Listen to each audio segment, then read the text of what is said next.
Crystal মসজিদ এটি মালয়েশিয়ার তেরেঙ্গানু স্টেটে অবস্থিত।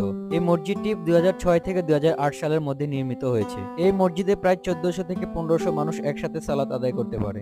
এই মসজিদটি মালয়েশিয়ার সুন্দরতম দ্বিতীয় মসজিদ। এই মসজিদের কাঠামো কাঁচ এবং ইস্পাত দ্বারা নির্মিত হয়েছে। এই মসজিদটি উদ্বোধন করেছেন তেরেঙ্গানু সুলতান মিজান জয়নাল আবেদিন।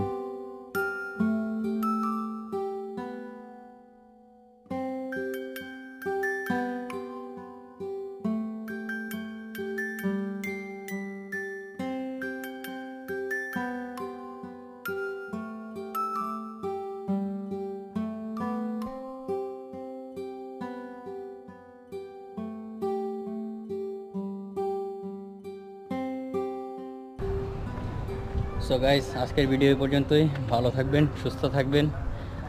ভিডিও যদি ভালো লেগে থাকে লাইক করে দিবেন, অ্যান্ড চ্যানেলটি যদি সাবস্ক্রাইব না করে থাকেন অবশ্যই